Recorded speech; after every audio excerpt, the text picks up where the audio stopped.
खुदावंद के जिंदा पाक कलाम में से पढ़ेंगे मत्ती रसूल की मार्फत लिखी गई अंजील 20 बाब। क्योंकि आसमान की बादशाही उस घर के मालिक की मानिद है जो सवेरे निकला ताकि अपने ताकिस्तान में मजदूर लगाए, और उसने मजदूरों से 1 दिनार रोज ठहरा कर उन्हें अपने ताकिस्तान में भेज दिया। फिर पहले दिन चढ़े के करीब निकलकर उसने औरों को बाजार में बेकार खड़े देखा और उनसे कहा, तुम भी ताकिस्तान में चले जाओ, जो वाजिब है तुमको दूंगा। बस वो चले गए।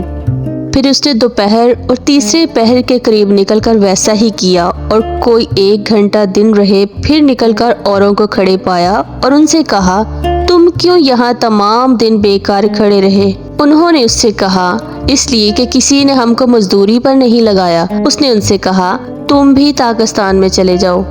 जब शाम हुई तो ताकिस्तान के मालिक ने अपने करिंदा से कहा कि मजदूरों को बुला और पिछलों से लेकर पहलों तक उनकी मजदूरी दे दे। जब वो आए जो घंटा भर दिन रहे लगाए गए थे तो उनको 1-1 दिनार मिला। जब पहले मजदूर आए तो उन्होंने ये समझा कि हमको ज्यादा मिलेगा, और उनको भी 1 दिनार मिला। जब मिला तो घर के मालिक से शिकायत करके कहने लगे कि इन पिछलों ने 1 ही घंटा काम किया और तूने उनको हमारे बराबर कर दिया, जिन्होंने दिन भर का बोझ उठाया और सख्त धूप सही। उसने जवाब देकर उनमें से एक से कहा, मियाँ, मैं तेरे साथ बेइंसाफी नहीं करता। क्या तेरा मुझसे 1 दिनार नहीं ठहरा था? जो तेरा है उठा ले और चला जा। मेरी मर्जी ये है कि जितना तुझे देता हूँ इस पिछले को भी उतना ही दूं। क्या मुझे रवा नहीं कि अपने माल से जो चाहूँ सो करूँ? या तू इसलिए कि मैं नेक हूँ बुरी नज़र से देखता है? इसी तरह आखिर अव्वल हो जाएंगे और अव्वल आखिर। और यरूशलेम जाते हुए यस्सू 12 शागिर्दों को अलग ले गया और राह में उनसे कहा, देखो हम यरूशलेम को जाते हैं और इब्ने आदम सरदार काहिनों और फकीयों के हवाला किया जाएगा, और वो उसके कत्ल का हुक्म देंगे और उसे गैर कौमों के हवाला करेंगे ताकि वो उसे ठट्ठों में उड़ाएं और कोड़े मारें और मसलूब करें, और वो तीसरे दिन जिंदा किया जाएगा। उस वक्त जब्दी के बेटों की माँ ने अपने बेटों के साथ उसके सामने आकर सजदा किया और उससे कुछ अर्ज करने लगी। उसने उससे कहा कि तू क्या चाहती है?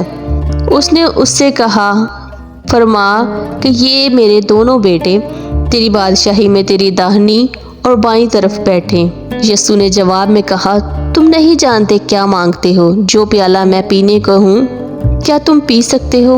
उन्होंने उससे कहा, पी सकते हैं। उसने उनसे कहा, मेरा प्याला तो पियोगे, लेकिन अपने दाएं बाएं किसी को बिठाना मेरा काम नहीं, मगर जिनके लिए मेरे बाप की तरफ से तैयार किया गया उन्हीं के लिए है। और जब 10 ने ये सुना तो उन दोनों भाइयों से खफा हुए।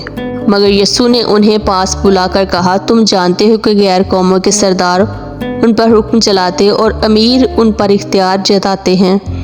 तुम में ऐसा ना होगा, बल्कि जो तुम में बड़ा होना चाहे वो तुम्हारा खादम बने, और जो तुम में अव्वल होना चाहे वो तुम्हारा गुलाम बने। चुनाचे इब्ने आदम इसलिए नहीं आया कि खिदमत ले, बल्कि इसलिए कि खिदमत करे और अपनी जान बहुतेरों के बदले फिदिया में दे।